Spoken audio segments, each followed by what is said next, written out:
తర్వాత అందరూ చూస్తున్నారు, విపరీతమైనటువంటి ట్రోలింగ్ జరుగుతూ ఉంది. సో ఎంత ట్రోలింగ్ జరిగినా నాకు ట్రోలింగ్ ఏం కొత్త కాదు, అలాగే నేనేం భగవంతుడి కాదు. నేను చెప్పిన వాటిల్లో 100కి 98-99% నా సక్సెస్ రేటు. సో ఏదైతే జరగలేదో జరగనటువంటి విషయాన్ని నేను వ్యక్తిగతంగా రిజల్ట్ వచ్చినటువంటి 10 నిమిషాలకు నేను ఒప్పుకోవడం జరిగింది.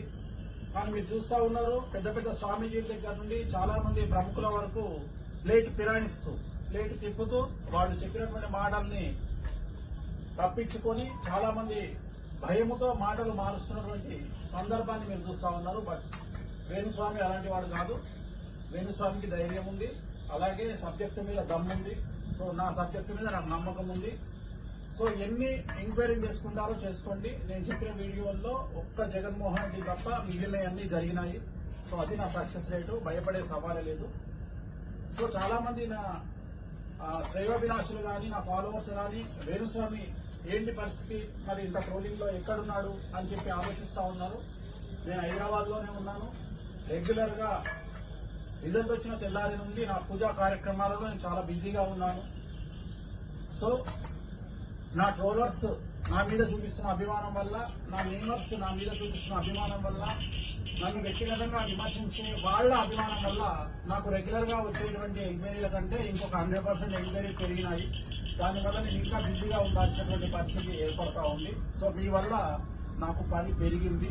సో వ్యక్తిగతంగా నేను ఇంకా బిజీ అయినాను. సో అందువల్ల మీకు అమ్మవారు ఖచ్చితంగా మీకు ట్రోలర్స్ కు, మేమర్స్ కు, అలాగే నన్ను విమర్శించి మరీ ముఖ్యంగా వ్యక్తిగతంగా నన్ను నా కుటుంబాన్ని విమర్శించేటువంటి వారందరికీ కూడా అమ్మవారు అనుగ్రహాన్ని మీకు ఇవ్వాలని కోరుకుంటా ఉన్నాను. ఎందుకంటే మీకు ప్రత్యేకించి ఒక ఎజెండా ఉంటుంది. ఆ ఎజెండాను బేస్ చేసుకొని మీరు నన్ను విమర్శిస్తారు. నేను దానికి నేనేమి అనట్లేదు, నేనేమి విమర్శించను, నేను దానికి ఫీల్ అవ్వను.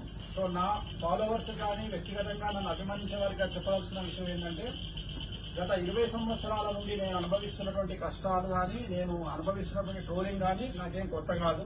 సో మీరందరూ ఆలోచించాల్సింది ఏంటంటే, కష్టాలు అనేటువంటివి నాకు కొత్త కాదు. నేను 1000 సుఖాలు అనుభవించి వచ్చిన వాడిని కాదు, 1,00,000 కష్టాలతో ఈ స్టేజ్కి వచ్చిన వాడిని.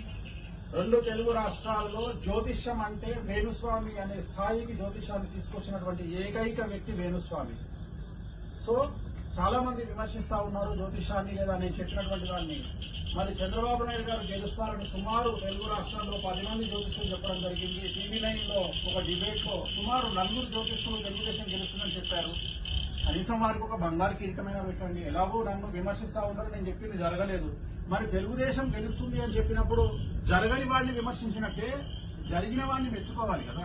కనీసం వాళ్లకు ఒక 4 కిరీటాలు, 4 గండపెండేరాలు చేయించి వాళ్ళని సన్మానించండి. ఎందుకంటే జ్యోతిష్యం వాళ్ళు చెప్పింది జరిగింది కాబట్టి కనీసం వాళ్ళని సన్మానించండి. సో భయపడే ప్రసక్తి లేదు. అన్నిటికంటే ముఖ్యం, ప్రకృతి అనేటువంటిది ఎప్పుడు బ్యాలెన్స్ చేస్తుంది. సమాజాన్ని కానీ, మనిషిని కానీ, కర్మను కానీ ప్రకృతి బ్యాలెన్స్ చేస్తుంది. సో నాకు ఎటువంటి అనుమానము లేదు. నేను సబ్జెక్టును మాత్రమే నమ్ముకొని చెప్పేటువంటి వ్యక్తిని, అంతేగాని ఒక వ్యక్తికి పాజిటివ్ గా, ఒక వ్యక్తికి నెగిటివ్ గా చెప్పే మనిషిని నేను కాదు. సో నేను నమ్మినటువంటి సిద్ధాంతాన్ని, నేను నమ్మిన విద్యను అనుసరించి నేను చెప్పడం జరిగింది. కాకపోతే దాన్ని గట్టిగా చెప్పడం జరిగింది. సో ఏదైనా గట్టిగానే చెప్తాను. నేను ఒక నెగిటివ్ అయినా గట్టిగా చెప్తాను, పాజిటివ్ అయినా గట్టిగా చెప్తాను. జరిగిందా జరగలేదా అనేది నా జాతకం మీద ఆధారపడి ఉంటుంది. ఇంతమంది జాతకాలు చెప్పే నాకు నా జాతకం తెలియదా? సో తెలుసు. సో ఇవాళ నా జాతక రీత్యా నాకు ఉన్నటువంటి పబ్లిసిటీ ఏర్పడే అవకాశం ఉంది కాబట్టి 2 తెలుగు రాష్ట్రాలలో అట్లీస్ట్ ఒక 100 కోట్ల రూపాయలు ఖర్చు పెట్టినా దక్కనటువంటి పబ్లిసిటీ నాకు దక్కింది. సో నేనేం బాధపడట్లేదు. సో నేను నెక్స్ట్ డేనే నేను మీడియా ముందుకు వచ్చి నా తప్పును నేను ఒప్పుకున్నాను, నేను చెప్పింది జరగలేదని. కానీ చాలా మంది మీరు చూస్తూ ఉన్నారు, పెద్ద పెద్ద స్వామీజీలు కూడా తమ యొక్క ప్లేట్ ఫిరాయిస్తున్నటువంటి పరిస్థితి. వేణుస్వామి అలాంటి వాడు కాదు. సో నా ఫాలోవర్స్ కు నేను చెప్పదలుచుకున్న పాయింట్ ఏంటంటే, నన్ను నమ్మేవాళ్ళు నమ్ముతారు, నమ్మని వాళ్ళు నమ్మరు. ఇదే స్టాండ్ లో ఉన్నా నేను ఫస్ట్ నుండి ఇప్పుడు కూడా అదే ఉంటా. నన్ను నమ్మేవాళ్ళు నమ్ముతారు, నమ్మని వాళ్ళు నమ్మరు. సో నేను చెప్పిన వాటిలో 100కి 99% నా సక్సెస్ రేటు. ఫస్ట్ జరగండి జగన్మోహన్ రెడ్డి విషయం జరగలేదు కాబట్టి మీడియా ముందుకు వచ్చి నేను నా తప్పును అంగీకరించాను. So no problem. నా పనిలో నేను చాలా బిజీగా ఉన్నాను. ట్రోలర్స్ కు మరియు మేమర్స్ కు మరియు వ్యక్తిగతంగా నా మీద విమర్శలు చేసే వారికి అందరికీ కూడా అమ్మవారి కరుణా కటాక్షాలు ఉండాలని మనస్ఫూర్తిగా కోరుకుంటూ ఓం నమో వెంకటేశాయ. ఓం రీం క్లీం హోం మాతంగి స్వాహా. मातंगे च विद्महे उत्तिष्ठताण्डाले च धीमहि तन्नो प्रचोदयात् स्वाहा। बोल मातंगीश्वरी माता की जय। बोल मातंगीश्वरी माता की जय। बोल मातंगीश्वरी माता की जय।